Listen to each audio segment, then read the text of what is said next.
প্রথমে আমি আল্লাহ রব্বুল আলমিনের কাছে অশেষ শুকরিয়া আদায় করছি, কারণ আল্লাহ রব্বুল আলমিন আজকে আমাদেরকে এই তৌফিক দিয়েছেন।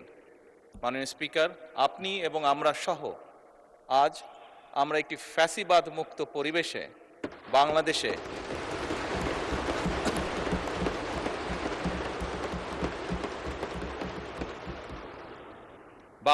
মানুষের সমর্থনের ভিত্তিতে এই সংসদ অধিবেশনে বসেছি এবং আলহামদুলিল্লাহ আল্লাহর রহমতে প্রায় 1 মাস 25 দিন যাবৎ এই সংসদ পরিচালিত হয়েছে এবং দেশ এবং দেশের জনগণের স্বার্থে আমরা এখানে আলোচনা করেছি এবং গুরুত্বপূর্ণ সিদ্ধান্ত গ্রহণ করেছি।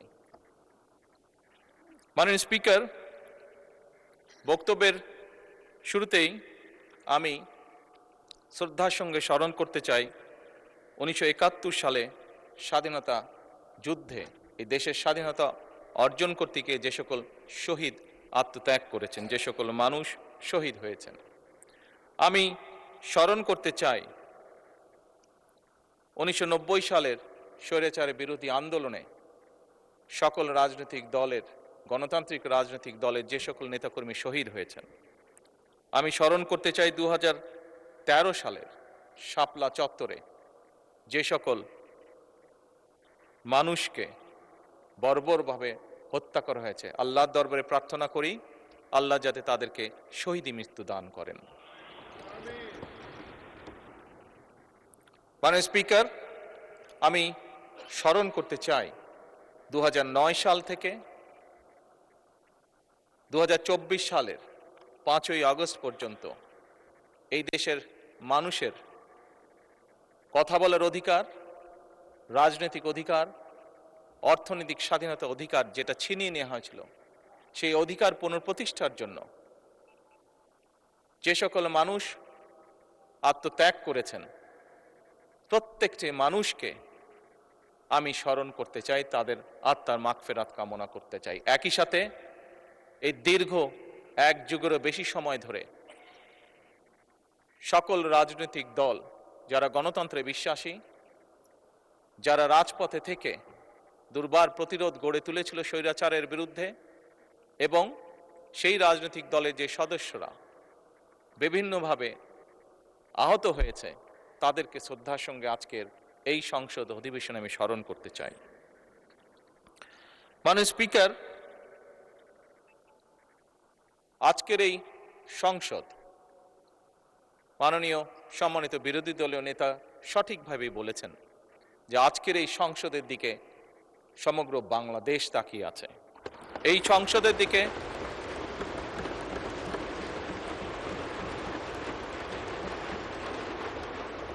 পৃথিবীর প্রতিটি কর্নারে যেখানেই একজন বাংলাদেশী আছে, সম্ভবত প্রত্যেকটি মানুষ এই সংসদের বর্তমান এবং এই সংসদের ভবিষ্যতের দিকে তাকিয়ে আছে একটি দৃঢ় প্রত্যাশা, আশা নিয়ে। মাননীয় স্পিকার, আমরা প্রায় প্রতিটি সংসদ সদস্য বিভিন্ন সময় 1 মাস 25 দিন যে আমরা সংসদ অধিবেশন হয়েছে, এই সময়ের মধ্যে প্রায় বলা যায় প্রত্যেক সদস্যই তার বক্তব্যের শুরুতে বিভিন্ন পরিস্থিতিতে, বিভিন্ন বক্তব্যে, বিভিন্ন সময় বিভিন্ন শহীদদের আত্মার মাগফিরাত কামনা করেছেন, তাদের কথা উল্লেখ করেছেন। আমরা শ্রদ্ধা নিবেদন করলাম, শ্রদ্ধা নিবেদন করেছি, ইনশাআল্লাহ ভবিষ্যতেও আমরা শ্রদ্ধা নিবেদন করব। কিন্তু মাননীয় স্পিকার, শুধু কি শ্রদ্ধা নিবেদন করলেই শহীদদের প্রতি আমাদের কর্তব্য শেষ হয়ে যাবে?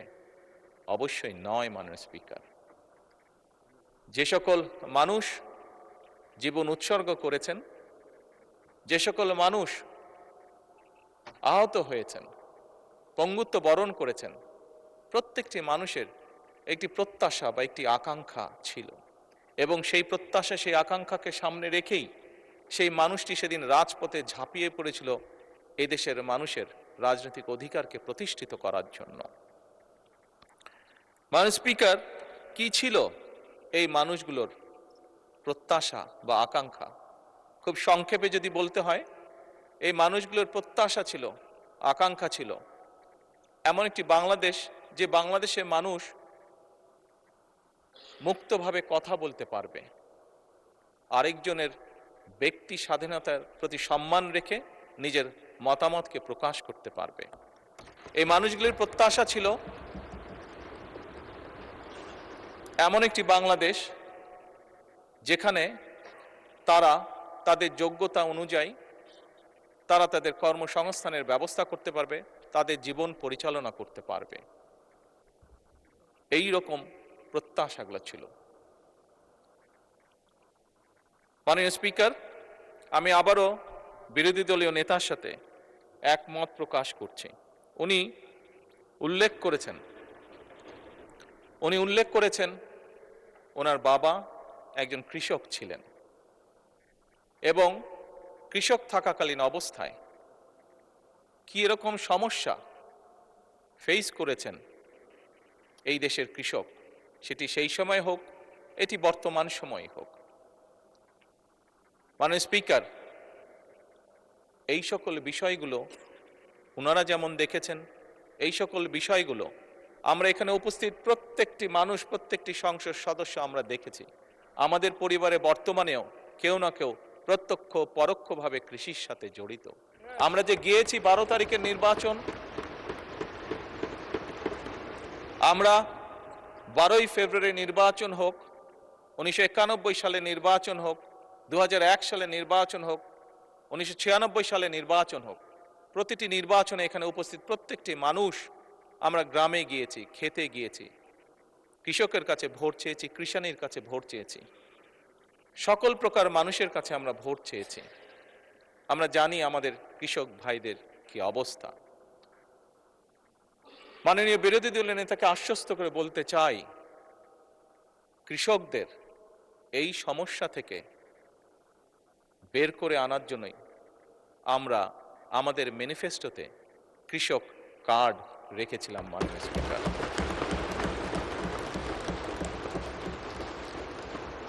আবারও নির্দ্বিধায় বলতে হবে, আল্লাহ রব্বুল আলমের কাছে শুকরিয়া আদায় করা ছাড়া কোনোই উপায় নেই।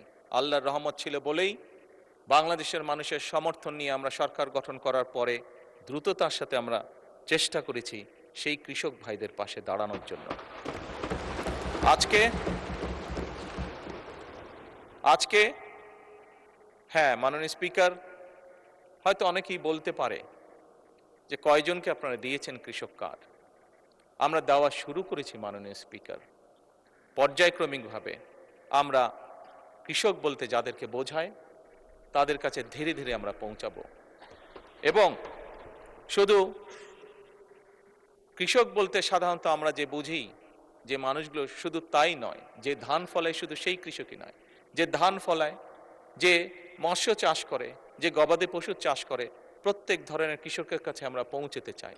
এবং এটাই বলতে পারি, আমরা মাননীয় স্পিকার শুরু করেছি, আল্লাহর রহমতে আমরা এই কাজটি শুরু করেছি, কৃষকের ভাগ্য পরিবর্তনের কাজ আমরা শুরু করেছি, এই সংসদে নির্বাচিত প্রতিনিধিরা শুরু করেছে।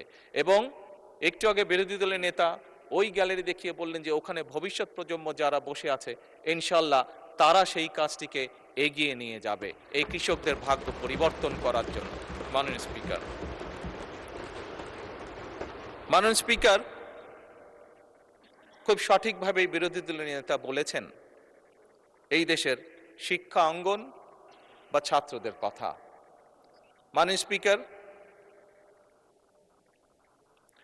আমরা অবশ্যই চাই না যে আমাদের যে শিক্ষা অঙ্গনগুলোর যে অবস্থা, শিক্ষার্থীদের যে অবস্থা, সেটি এরকম থাকুক, সেটি অবশ্যই পরিবর্তিত হোক।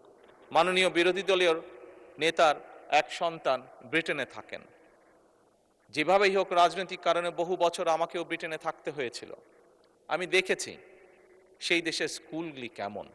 যখন স্কুলগুলো দেখতাম, সেই দেশের স্কুলের বাচ্চাদেরকে দেখতাম, এই বাংলাদেশের একজন নাগরিক হিসাবে রাজনীতির সাথে জড়িত আছি বলেই খুব স্বাভাবিকভাবেই মনে হতো, আহা, আমার দেশের স্কুলগুলো কেন এমন হতে পারে না।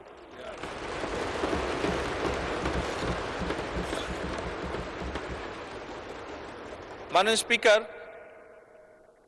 দেখেছি সেখানে কিভাবে প্রাইমারি স্কুলের কথা যদি বলি, আমি যেখানে থাকতাম তার আশেপাশে প্রাইমারি স্কুল ছিল, সেজন্যই সেটি বেশি চোখে পড়তো। সকালে এবং বিকালে যদি কোথাও বেরোতাম, দেখতাম যে বাচ্চারা যাচ্ছে, দেখতাম বাচ্চারা কি সুন্দর কাপড় চোপড় পরে যাচ্ছে, পায়ে জুতো, মোজা, সুন্দর শার্ট প্যান্ট, যার যেটি স্কুল ড্রেস সেটি পরে যাচ্ছে। মাননীয় স্পিকার, মনের মধ্যে একটি কষ্ট হতো যে আমার দেশের প্রাইমারি স্কুলের বাচ্চারা কবে এরকম সুন্দরভাবে স্কুলে যাবে।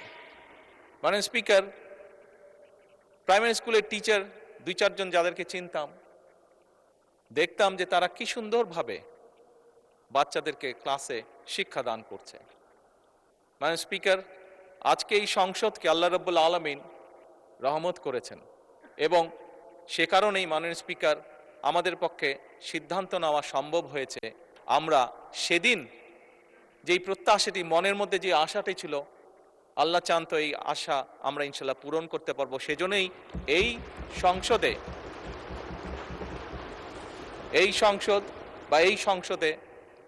মাধ্যমে যে সরকার গঠিত হয়েছে, মাননীয় স্পিকার, এই সরকার সিদ্ধান্ত গ্রহণ করেছে এবং কাজও শুরু করেছে। আমরা ইনশাল্লাহ আগামী জুলাই মাস থেকে পর্যায়ক্রমিকভাবে ধীরে ধীরে প্রাইমারি স্কুলের বাচ্চাদেরকে স্কুল ব্যাগ দিব, পর্যায়ক্রমিকভাবে বাচ্চাদের আমরা স্কুল ড্রেস দিব এবং পর্যায়ক্রমিকভাবে মাননীয় স্পিকার আমরা বাচ্চাদেরকে জুতার ব্যবস্থা ইনশাল্লাহ করব। এখন আসুন, মাননীয় স্পিকার, বিরোধী দলীয় নেতা বলেছেন পরিবেশের কথা। কিসের পরিবেশ? শিক্ষাঙ্গনের পরিবেশ। উনি ওনার কিছু কনসার্ন এক্সপ্রেস করেছেন। মাননীয় স্পিকার, আমিও এই দেশের শিক্ষা প্রতিষ্ঠানে পড়েছি। 90-এর স্বৈরাচার বিরোধী আন্দোলনের সময় আমি বেশ অনেকবার সেই সময় রাজনৈতিক ডামাডোলে শিক্ষাঙ্গনের মধ্যে পড়েছিলাম। 2-1বার বেশ সিরিয়াস অবস্থার মধ্যে পড়ে গিয়েছিলাম। মাননীয় স্পিকার, স্বাভাবিকভাবেই আমি চাই আমার দেশের সন্তানেরা একটি সুন্দর পরিবেশে লেখাপড়া করুক। মাননীয় স্পিকার, সার্বিক বিশ্ব পরিস্থিতিতে আমরা দেখেছি বিশ্বের প্রত্যেকটি দেশ মধ্যপ্রাচ্যে যে ক্রাইসিস যাচ্ছে, যে যুদ্ধ অবস্থা, তার কারণে পৃথিবীর প্রায় প্রত্যেকটি দেশ জ্বালানির সমস্যার সম্মুখীন হয়েছে, যার তাপ হয়তো বাংলাদেশে এসেও লেগেছে।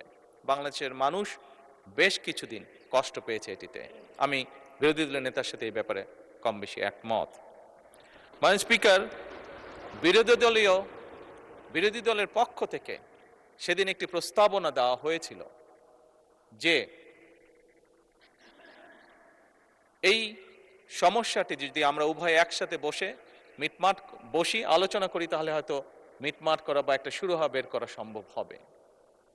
মাননীয় স্পিকার, সেদিন পরের দিন আপনি উপস্থিত ছিলেন এই সংসদে। আপনার সামনেই আমি আমাদের অবস্থান থেকে আমাদের প্রস্তাবনা বিরোধী দলের কাছে উপস্থাপন করেছি। আমরা যৌথভাবে একটি কমিটি গঠন করেছি এ ব্যাপারে আলোচনা করে কি সিদ্ধান্ত নেওয়া যায় যাতে দেশের মানুষ স্বস্তিতে থাকতে পারে। মাননীয় স্পিকার, আমি মনে করি আমরা আজও এই সমস্যার সমাধান উভয় পক্ষ একসাথে বসে নিশ্চয়ই ইনশাল্লাহ বের করতে সক্ষম হব।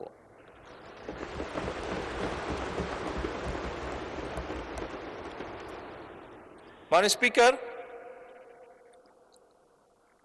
যে কথাটি একটু আগেই বলেছি, অনেকদিন বাধ্য হয়ে বিদেশে থাকতে হয়েছিল।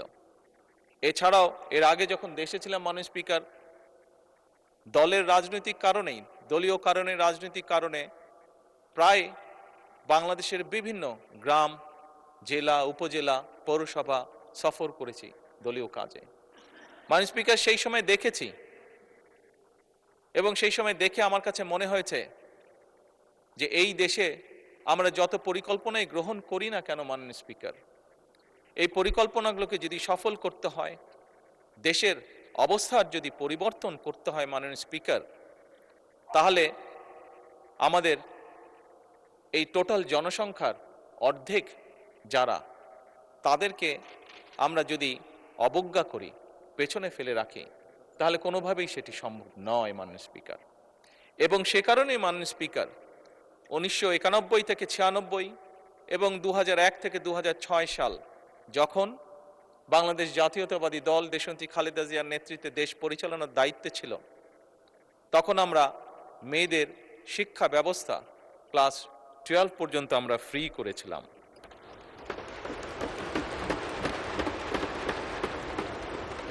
মাননীয় স্পিকার, সেজন্যই এই নারী সমাজ যাতে দেশ গঠনে আরো বেশি ভূমিকা রাখতে পারে, সেজন্যই বর্তমান সরকার সিদ্ধান্ত গ্রহণ করেছে, পরিকল্পনা নিয়েছে যে আমরা মেয়েদের স্নাতক বা ডিগ্রি পর্যন্ত আমরা শিক্ষা ব্যবস্থা ফ্রি করব। এবং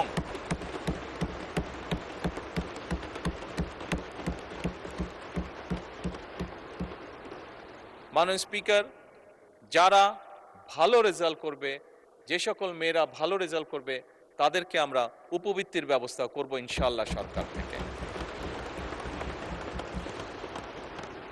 মাননীয় স্পিকার, শুধুমাত্র লেখাপড়াই নয়, মেয়েদেরকে, নারীদেরকে যদি আমরা অর্থনৈতিকভাবে স্বাবলম্বী করে গড়ে তুলতে পারি, তাহলে দেশকে আরো দ্রুত সামনের দিকে এগিয়ে নিয়ে যাওয়া সম্ভব।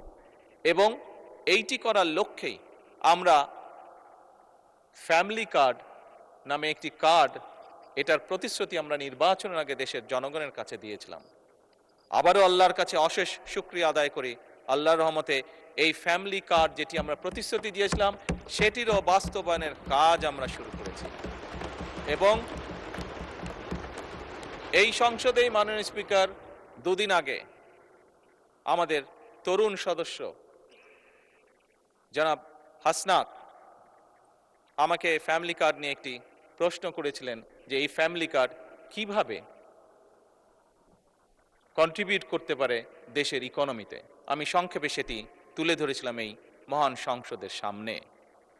এবং সেদিন আমি পরিষ্কারভাবে বলেছিলাম, অনেকেই হয়তো, অনেকের মনেই প্রশ্ন আছে এত টাকা কিভাবে দিবে এবং এত টাকা এইভাবে দিয়ে দিলে সম্ভব কিনা।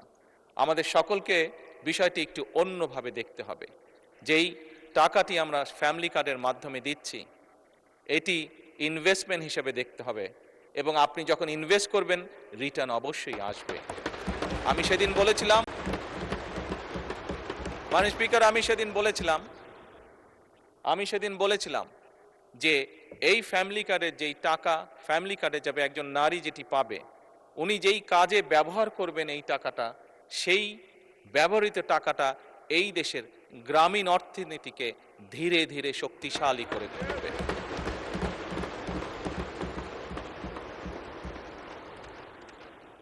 মাননীয় স্পিকার,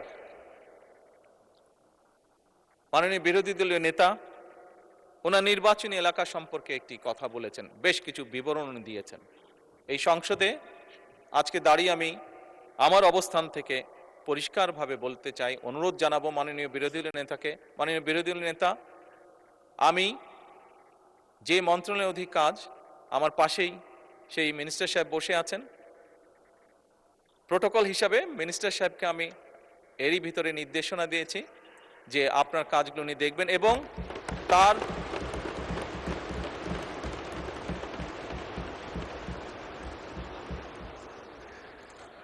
বিরোধী দলীয় উপনেতা উপদে কিছু বলতে চাইছেন, কোনো অসুবিধা নেই।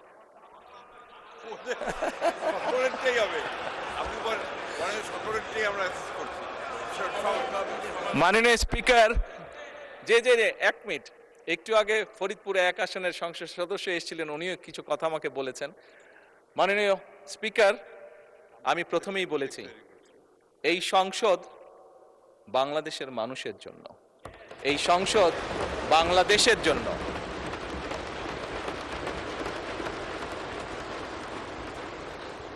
মাননীয় স্পিকার, যে কথাটি বলছিলাম, আমি বিরোধী দলের নেতা এবং উপনেতা, স্বাভাবিকভাবে যেহেতু ওনারা নেতা এবং উপনেতা, স্বাভাবিকভাবে লিডার তো কিছুটা প্রায়োরিটি পাবেই। ওনাদের দুজনকে বলব, দয়া করে আপনাদের বিষয়গুলো যদি আমার অফিসেও যদি একটা কপি পাঠিয়ে দেন, আমি নিজে চেষ্টা করব দেখার জন্য বিষয়গুলো।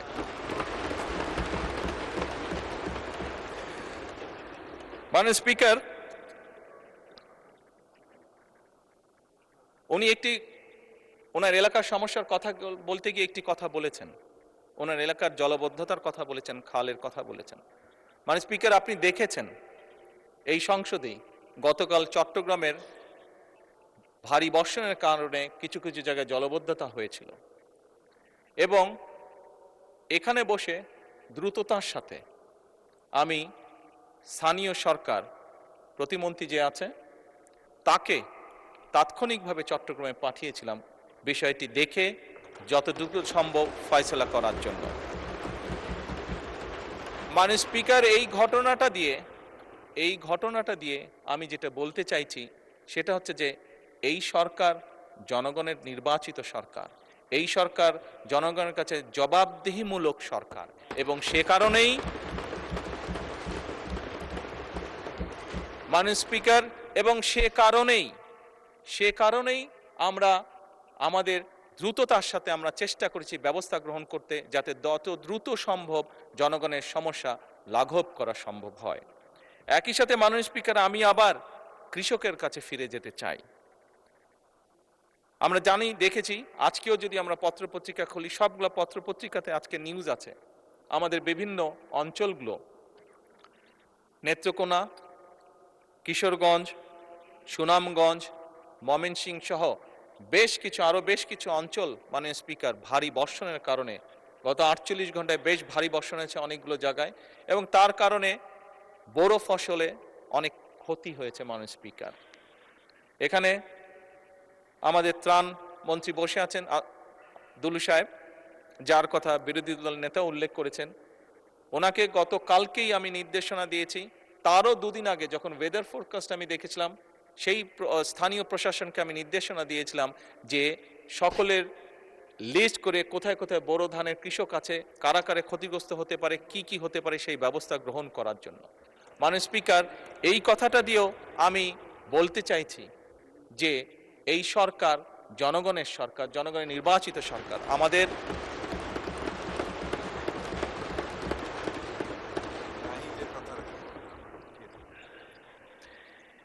জনগণের নির্বাচিত সরকার এবং আমাদের প্রথম দায়িত্বই হচ্ছে জনগণের দেখভাল করা। মাননীয় স্পিকার,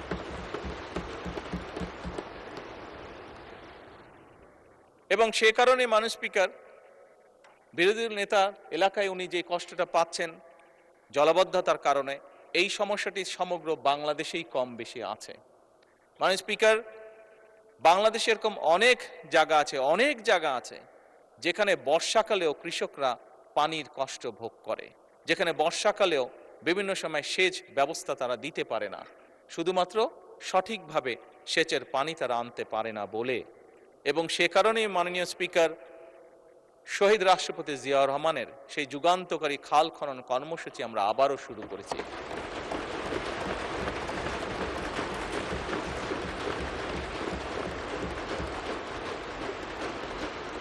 এই খাল খনন কর্মসূচি শুধুমাত্র যে সেচের পানির জন্য আমরা করছি তা নয়।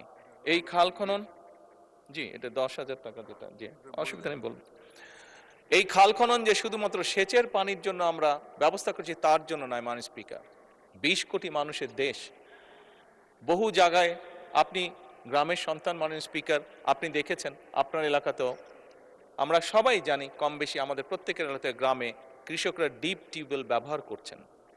ঢাকা শহরে প্রতিদিন প্রায় 3 লক্ষ লিটার পানির প্রয়োজন হয়, 3 কোটি লিটার পানির প্রয়োজন হয়। এর অধিকাংশ, অর্ধেকের মতন নদী থেকে আনা হচ্ছে, আবার প্রায় অর্ধেকের মতন পানি মাটির নিচ থেকে টেনে তোলা হচ্ছে। এর ফলে পানির যে স্তর সেটি অনেক নিচে নেমে যাচ্ছে। মাননীয় স্পিকার, আমরা যদি এরকম এই বিষয়গুলো যদি এখনই অ্যাড্রেস না করি, আগামী যে ভবিষ্যৎ প্রজন্ম যারা ওই গ্যালারিতে বসে একটু আগে আমাদের আলোচনা শুনেছিল, এই মানুষগুলো, এই সন্তানগুলো বিপদে পড়ে যাবে। এবং এর বাংলাদেশের প্রেক্ষাপটে এই সমস্যার সমাধান হচ্ছে, আমরা যদি এখন কাজ শুরু করি মাননীয় স্পিকার, এর শুভ ফল পেতেও আমাদের প্রায় 20 বছরের মতন সময় লাগবে। আমরা যদি আজকে খাল খনন শুরু করি, এই খালের পানি আস্তে আস্তে নিচে যাবে এবং যেই জায়গাটা খালি হয়ে গেছে সেটা রিফিল হতেও মিনিমাম 20 বছর সময় লাগবে মাননীয় স্পিকার। সেজন্যই মাননীয় স্পিকার আমরা এই খাল খনন কর্মসূচি শুরু করেছি। আমরা শিক্ষার কাজ শুরু করেছি। স্কুলের প্রাইমারি স্কুলের ছেলেদের বাচ্চাদেরকে আমরা ব্যাগ বই জুতো দিয়ে আমরা তাদেরকে উৎসাহিত করতে চাচ্ছি লেখাপড়ায়। আমরা প্রাইমারি স্কুলের শিক্ষকদেরকে তাদের সম্মানী বাড়াতে চাচ্ছি, যাতে করে তারা মনোযোগ দিতে পারে শিক্ষার্থীদেরকে শেখানোর জন্য। এবং সেই জন্যই মাননীয় স্পিকার আমরা আমাদের ম্যানিফেস্টোতে বলেছিলাম যে আমরা আমাদের টোটাল বাজেটের প্রায় 5% আমরা শিক্ষা খাতে রাখতে চাই। একই সাথে মাননীয় স্পিকার স্বাস্থ্যের কথা এসেছে। এখানে আমার দলের সংসদ সদস্য, বিরোধী দলের সংসদ সদস্য, বহু সংসদ সদস্য বিভিন্ন সময় উল্লেখ করেছেন যে তাদের এলাকায় যে হাসপাতাল আছে, হয়তো একটি বিল্ডিং আছে মাত্র, কিন্তু সেই বিল্ডিংয়ে হয়তো সঠিক ওষুধ নাই, সঠিক যন্ত্রপাতি নাই, সঠিকভাবে ডাক্তার নেই। মাননীয় স্পিকার, সেজন্যই আমরা ঠিক করেছি যে আমরা জিডিপির একটি বড় অংশ শিক্ষা এবং আমাদের স্বাস্থ্য খাতে আমরা ব্যয় করব। এবং মাননীয় স্পিকার, নিশ্চয়ই এই সংসদে আমার আগে বিরোধী দলের নেতা বক্তব্য রেখেছেন, ওনার পরে আমি বক্তব্য রাখছি। উনি যেই কথাগুলো বলেছেন তার পরিপ্রেক্ষিতে আমি যেই কথাগুলো বলছি, নিশ্চয়ই সবাই বুঝতে পারছেন আমাদের লক্ষ্য এক, আমাদের উদ্দেশ্য এক।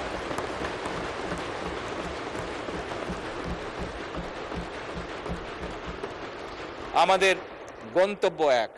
লক্ষ্য কি? লক্ষ্য হচ্ছে বাংলাদেশের মানুষ। উদ্দেশ্য কি? উদ্দেশ্য হচ্ছে একটি সমৃদ্ধশালী বাংলাদেশ। গন্তব্য কি? গন্তব্য কি? একটি স্বনির্ভর, নিরাপদ, আত্মনির্ভরশীল বাংলাদেশ।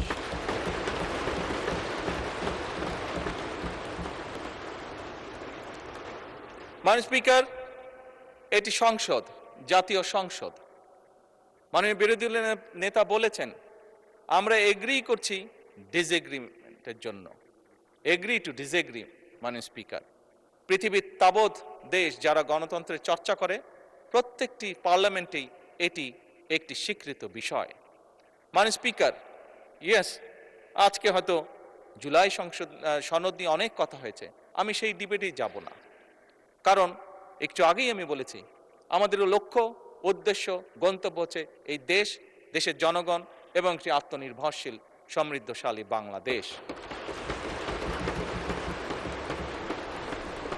মাননীয় স্পিকার, আমি আবারও বিরোধী দলের নেতার সাথে একমত পোষণ করছি। আমরা গত প্রায় 1.5 মাস ধরে আলোচনা করেছি এই সংসদে। হ্যাঁ, আমরা অনেকগুলো গুরুত্বপূর্ণ বিল পাশ করেছি। বিলের বিষয়ে কোনো বিষয়ে আমরা একমত হয়েছি, কোনো বিষয় হয়তো আমাদের দ্বিমত আছে।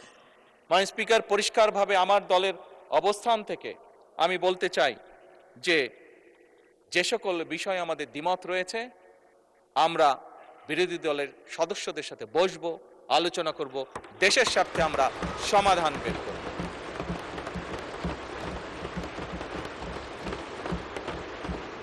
মাননীয় স্পিকার, নিশ্চয়ই আপনারও মনে আছে, এখানে সকলেরই মনে আছে, রোজার সময় বিরোধী দলীয় নেতা আমাকে ওনাদের ইফতার পার্টিতে দাওয়াত করেছিলেন। আমরা সেখানে গিয়েছিলাম। আমি গিয়েছিলাম, আমার সাথে আজকের হোম মিনিস্টারের সাথে ছিলেন। আমরা সেখানে ওনাদেরকে প্রস্তাব দিয়েছিলাম যে ডেপুটি স্পিকারের প্রস্তাবটি, যে ওটা ওনাদের দলীয় সিদ্ধান্তের কারণে ওনারা সেটা গ্রহণ করেন, সেটা ওনাদের পলিসির ব্যাপার, কিন্তু আমরা ওনাদেরকে প্রস্তাব দিয়েছিলাম যে আমরা চাই যে ডেপুটি স্পিকার আমরা ওনাদের কাছ থেকে চেয়েছিলাম। মাননীয় স্পিকার, আজকে আবারও পরিষ্কারভাবে আমি বলতে চাই এই প্রস্তাবটি মাননীয় বিরোধী দলের নেতা এবং মাননীয় বিরোধী দলের সদস্যবৃন্দ, আমাদের এই প্রস্তাবটি এখনো ওপেন আছে। আমরা এখনো এই প্রস্তাবটি ওপেন রেখেছি। এই প্রস্তাবটি দেওয়ার মাধ্যমে আবারও আমরা আমাদের পরিষ্কার ইন্টেনশন বোঝানোর চেষ্টা করেছি যেভাবে ঠিক বিরোধী দলের নেতা সেদিন বলেছিলেন যে আসুন আমরা দুই দল মিলে যদি একসাথে একটি কমিটি গঠন করি, যেখানে জ্বালানির বিষয়ে যদি কোনো সমস্যা থেকে থাকে আমরা আলোচনা করে একটি সিদ্ধান্ত নিতে পারবো। ওনারা যেরকম ওনাদের ইন্টেনশন দেখিয়েছেন, আমরাও সেই সময় আমাদের ইন্টেনশন পরিষ্কারভাবে তুলে ধরেছি। একইভাবে মাননীয় স্পিকার, এই সংসদ অধিবেশন শুরুর আগে আমি ওনার বাসায় গিয়েছিলাম। ওনার বাসায় গিয়ে দেশ পরিচালনা করার জন্য ওনাদের সহযোগিতা আমি চেয়ে এসেছিলাম। একইভাবে আমি নাহিদ ইসলামেরও বাসায় গিয়েছিলাম। এনসিপির কাছে আমি বলেছিলাম দেশ পরিচালনায় আপনাদেরও সহযোগিতার প্রয়োজন। মাননীয় স্পিকার,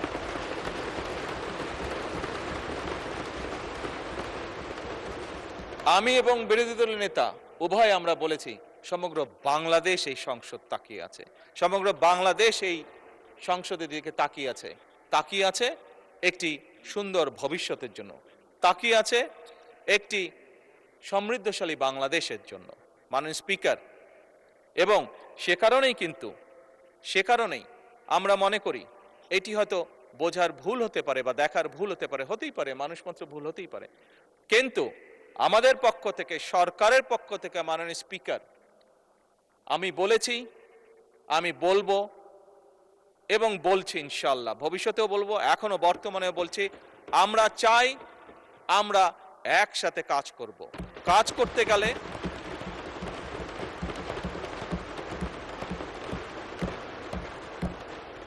মাননীয় স্পিকার, অতীতে যতবারই গণতন্ত্র চলতে শুরু করেছিল বিভিন্ন সময় গণতন্ত্র বাধাগ্রস্ত হয়েছে। গণতন্ত্র যতবারই বাধাগ্রস্ত হয়েছে দেশের অর্থনীতি বাধাগ্রস্ত হয়েছে। গণতন্ত্র যতবারই বাধাগ্রস্ত হয়েছে দেশের স্বাস্থ্য ব্যবস্থা বাধাগ্রস্ত হয়েছে। গণতন্ত্র যতবারই বাধাগ্রস্ত হয়েছে দেশের মানুষের কর্মসংস্থান বাধাগ্রস্ত হয়েছে। গণতন্ত্র যতবারই বাধাগ্রস্ত হয়েছে দেশের অর্থনীতি, মাননীয় স্পিকার, বাধাগ্রস্ত হয়েছে। কাজেই এই মুহূর্তে আমরা সকলে যদি গিয়ে একটি সাধারণ মানুষকে জিজ্ঞেস করেছি তুমি কি চাও, আমি বিশ্বাস করি একজন সাধারণ মানুষ বলবে আমরা শান্তি চাই। একজন সাধারণ মানুষ বলবে আমরা নিরাপদ রাস্তা চাই। একজন সাধারণ মানুষ বলবে আমি আমার লেখাপড়া শেষ করে আমি একটি কর্মসংস্থান চাই। একজন গৃহিণী বা একজন নারী বলবে আমি নিরাপদে রাস্তায় যেতে চাই। মাননীয় স্পিকার, আজকে আমরা ইতিহাস নিয়ে হয়তো অনেক ডিবেট করেছি, কিন্তু মাননীয় স্পিকার, আমাদের এই ইতিহাসের ডিবেট সেই হামে অসুস্থ বাচ্চার মার মন কি শান্ত করতে পারবে? পারবে না। তার জন্য তো মাননীয় স্পিকার,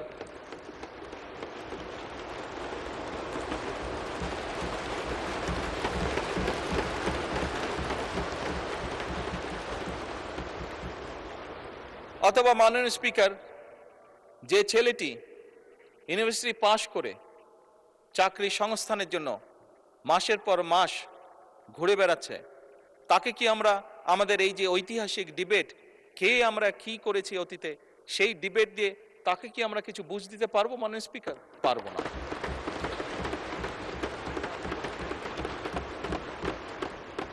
মাননীয় স্পিকার, আমি একটু আগেই বলেছি যে বোরো ধানের এই যে যেখানে অতিবৃষ্টি হয়েছে সেখানে যেই ফসল কৃষকরা ক্ষতিগ্রস্ত হয়েছে তাদের কাছে যদি আমরা আমাদের এই মহান সংসদের মূল্যবান ঐতিহাসিক ডিবেট উপস্থাপন করি, সে যে ফসল হানির যে কষ্ট, সেই কষ্ট কি তার লাঘব করা সম্ভব হবে যদি তার জন্য আমরা কোনো একটি ব্যবস্থা করতে না পারি যে আগামী 3 মাস সে কি খাবে?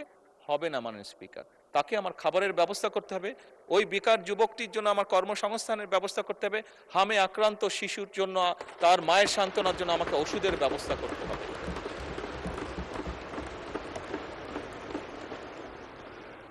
মাননীয় স্পিকার, আমার কাছে একজন রাজনীতিবিদ হিসাবে মনে হয় খুব সম্ভবত বাংলাদেশের মানুষ যত না রাজনৈতিক ডিবেট চায়, যত না রাজনৈতিক বিভিন্ন বক্তব্য চায়, তার থেকে তারা তাদের সমস্যার সমাধান চায়। মাননীয় স্পিকার,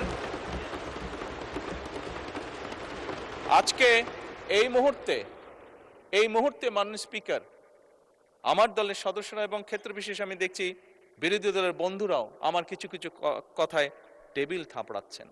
মাননীয় স্পিকার, এই যে চেয়ারটা আপনি দেখছেন, যেই চেয়ারে আমি এখানে বসছি আপনার সামনে মাননীয় স্পিকার, এই চেয়ারটি খুব কঠিন একটি চেয়ার মাননীয় স্পিকার। এই চেয়ারটি দেখলে মনে হয় বসতে খুব আরাম, আসলে মাননীয় স্পিকার মোটেও আরামের না।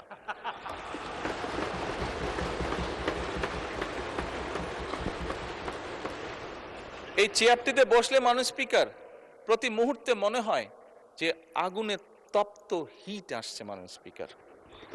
হাসার কিছু নেই, আমি যা ফিল করি আমি আপনাদেরকে তাই বলছি,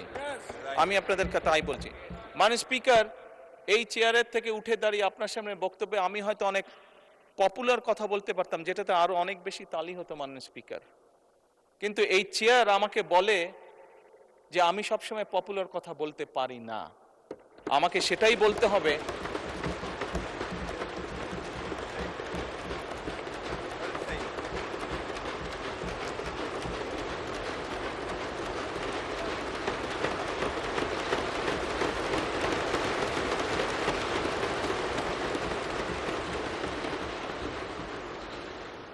মাননীয় স্পিকার, একজন রাজনীতিবিদ হিসাবে আমারও তো ইচ্ছা করে পপুলার কথা বলতে, যাতে জোরে জোরে তালি পায়, কিন্তু এই চেয়ার প্রতি মুহূর্তে আমাকে স্মরণ করিয়ে দেয়, no, you have to take the right decision, not the popular decision.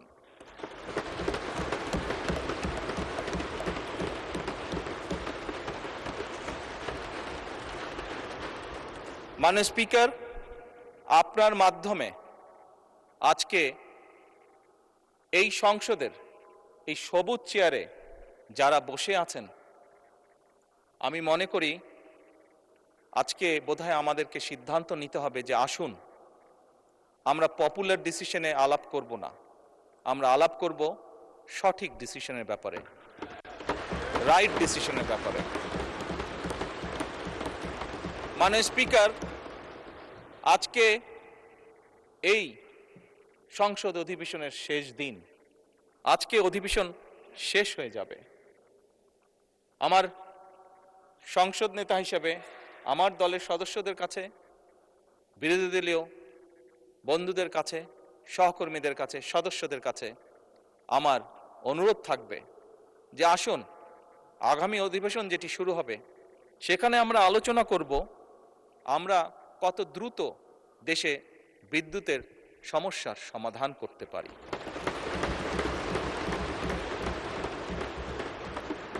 মাননীয় স্পিকার, আমরা আলাপ করতে চাই, আমি আলাপ করতে চাই আগামী সংসদে কত দ্রুত আমরা কত বেশি সংখ্যক মানুষের কর্মসংস্থান দেশেই হোক বিদেশি হোক তৈরি করতে পারি।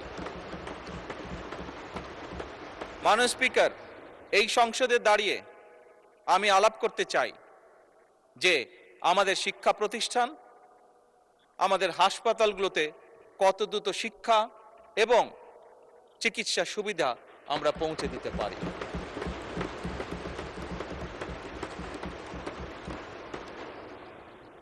মাননীয় স্পিকার, দিনের কার্যবিধিতে আপনি যখন শুরু করেন বিভিন্ন সময় বিভিন্ন সংসদ সদস্য বলে ওঠেন তার এলাকায় রাস্তা লাগবে, তার এলাকায় ব্রিজ লাগবে, কারো এলাকায় কালভার্ট লাগবে, স্বয়ং বিরোধী দলীয় নেতা ওনার এলাকার সমস্যার কথা বলেছেন।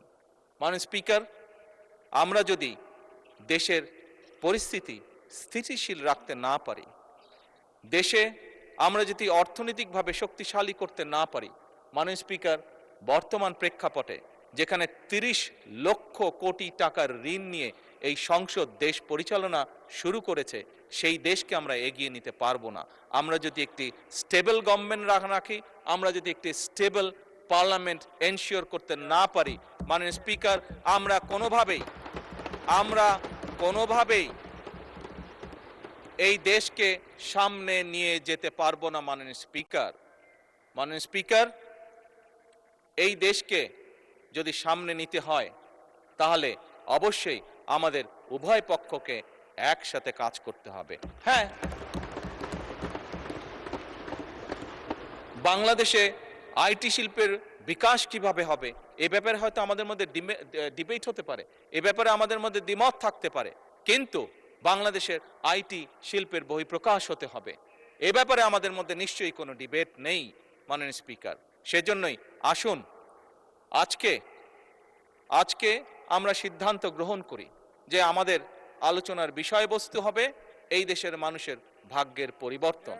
আমাদের আলোচনার বিষয়বস্তু হবে আমাদের আলোচনার স্পিকার আমাদের আলোচনার বিষয়বস্তু হবে যে আমরা অন্য দেশের উদাহরণ দেব না, বরং আমাদের দেশকে আমরা সামনে এগিয়ে নিয়ে যাব।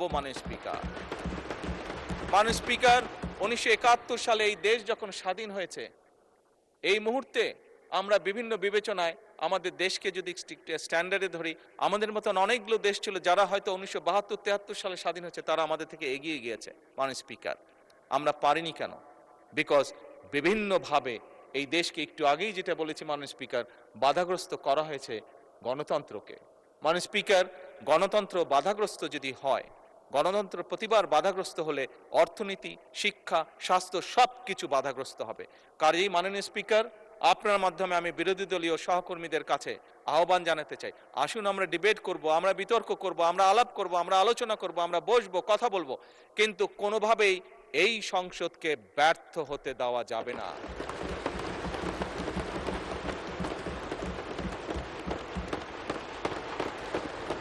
স্পিকার অতীতে আমরা দেখেছি সরকারকে ব্যর্থ করার জন্য 173 দিন হরতাল ডাকা হয়েছিল।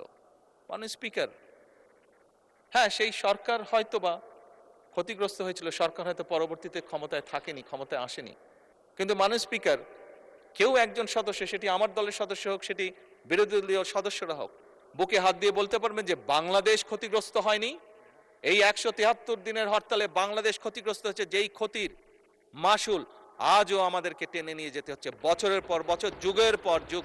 স্পিকার কাজেই স্পিকার আমি আর সময় নিব না, অনেক বিরোধী দলীয় নেতাকে আপনি সময় রিমাইন্ডার দিয়েছেন, আমি চাই না যে আমাকে আপনি সময় রিমাইন্ডার দিন। স্পিকার আমি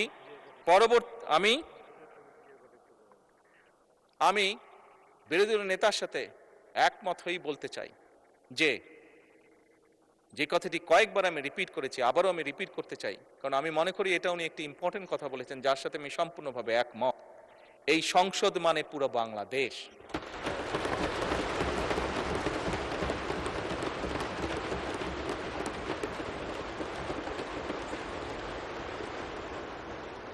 এই সংসদের সফলতা মানে ভবিষ্যৎ সমৃদ্ধ বাংলাদেশ। এবং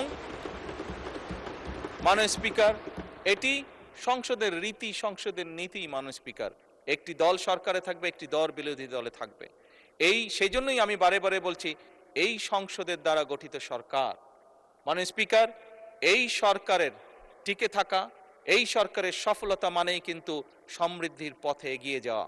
কারণ আমি বিশ্বাস করি এই সংসদ এমন একটি সংসদ যা বাংলাদেশের অতীতে কোনোদিন হয়নি। বর্তমানে সংসদ, বর্তমান এবং ভবিষ্যতে হবে সেটি হলো উভয় পক্ষ দেশের স্বার্থে আমরা একসাথে কাজ করব।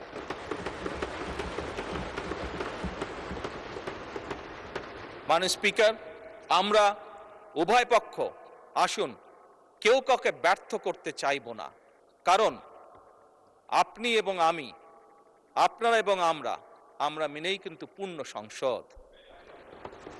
আমরা মিলেই কিন্তু পূর্ণ সংসদ।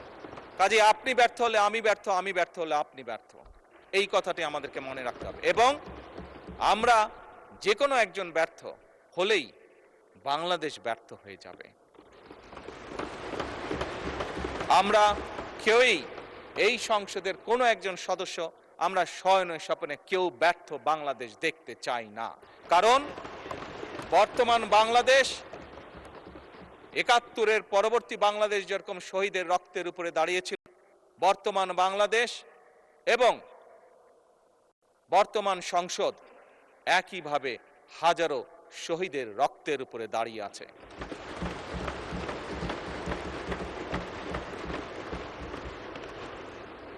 স্পিকার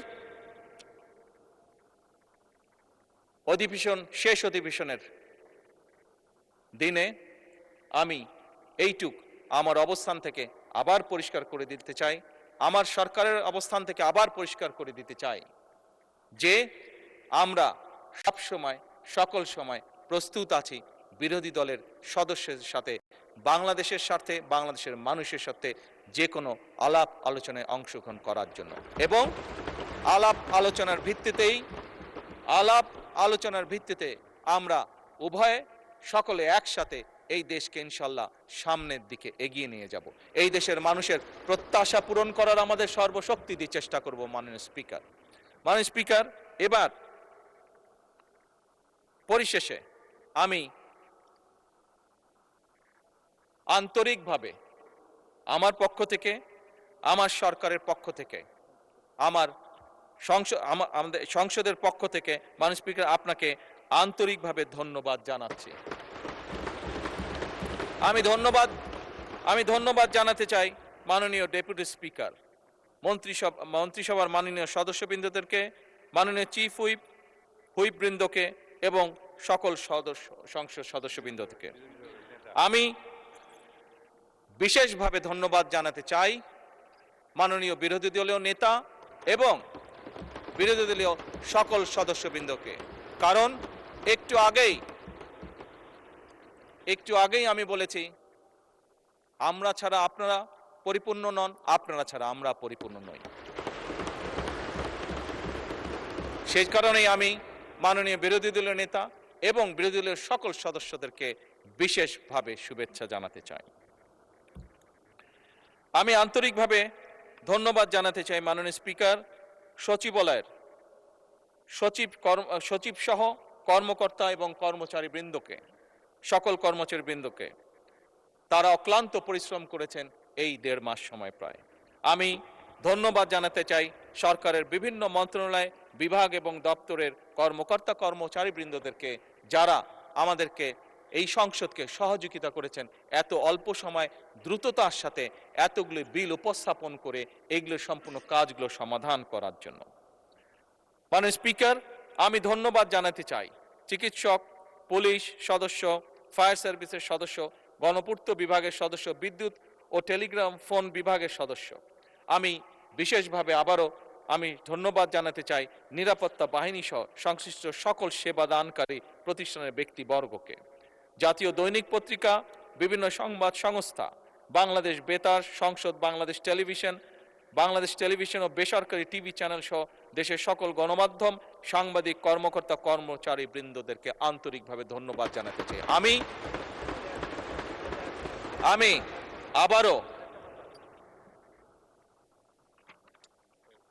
আমি আবারও পরিষ্কারভাবে দৃঢ়চিত্তে বলতে চাই যে সকল ব্যক্তি এবং সংস্থাকে আমি ধন্যবাদ জানিয়েছি, তাদের সকলের সহযোগিতার কারণেই আজ আমরা এই সংসদটি সুন্দরভাবে এই অধিবেশনটি সমাপ্ত করতে পারলাম, এবং দেশ গঠনে এই প্রত্যেকটি সংস্থা এবং প্রত্যেক ব্যক্তির অবদান রয়েছে এবং ইনশাল্লাহ ভবিষ্যতেও থাকবে।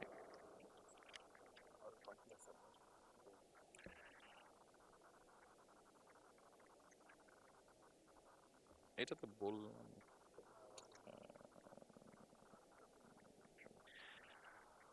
মাননীয় স্পিকার, মাননীয় বিরোধী দলের নেতা, এই সংসদ কার্যালয়ের কর্মকর্তা এবং কর্মচারী বৃন্দ সহ সংসদ ভবন, প্রধানমন্ত্রী দফতরের সহায়ক হিসাবে বিভিন্ন বিটিভি এবং বেতার কর্মদের বিভিন্ন ব্যক্তির বিষয়ে উনি বলেছেন তাদেরকে কিছু সম্মানের ব্যবস্থা করার কথা, আপনাকে অনুরোধ জানিয়েছেন। আমি ওনার এই প্রস্তাবকে সম্পূর্ণভাবে সমর্থন করছি। মাননীয় স্পিকার,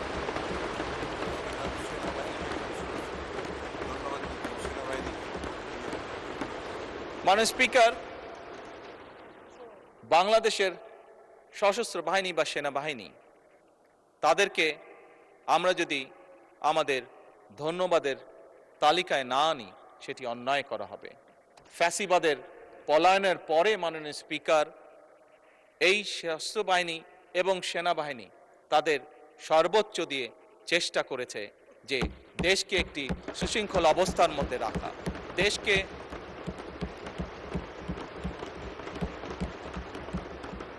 দেশে যাতে কোনো অরাজক পরিস্থিতি তৈরি হতে না পারে। আমি আইন শৃঙ্খলা বাহিনী সহ সশস্ত্র বাহিনীর সকল সদস্যবৃন্দদেরকে আন্তরিকভাবে ধন্যবাদ জানাতে চাই তাদের দায়িত্ব সঠিক সুন্দরভাবে পালন করার জন্য। মাননীয় স্পিকার, আবারও আপনাকে আন্তরিক ধন্যবাদ জানিয়ে আমার বক্তব্য শেষ করছি। বক্তব্য শেষ করার আগে আবারও আমি বলছি, সকল সংসদ সদস্যের প্রতি আমার বিনীত আহ্বান থাকবে, আসুন আমরা এই সবুজ চেয়ারের পবিত্রতা রক্ষা করি। যে দায়িত্ব, যে প্রত্যাশা, যে আশা নিয়ে বাংলাদেশের মানুষ আমাদেরকে পাঠিয়েছে এখানে, আসুন আমরা সেই দায়িত্বের, সেই কর্তব্যের সর্বোচ্চ সম্মান আমরা প্রদান করি, যার মাধ্যমে আমরা দেশের মানুষকে সম্মান প্রদর্শন করব। কারণ দেশ এবং জনগণ থাকলেই আমরা আছি। দেশ এবং জনগণ সম্মান যদি আমরা না করি, তাহলে আমাদের রাজনীতি হয়তো ব্যর্থ হয়ে যাবে। সেই জন্যই আমাদের সবচেয়ে প্রথম হচ্ছে এই দেশের জনগণ এবং এই প্রিয় মাতৃভূমি বাংলাদেশ। মাননীয় স্পিকার, আপনাকে আন্তরিক ধন্যবাদ। আসসালামু আলাইকুম।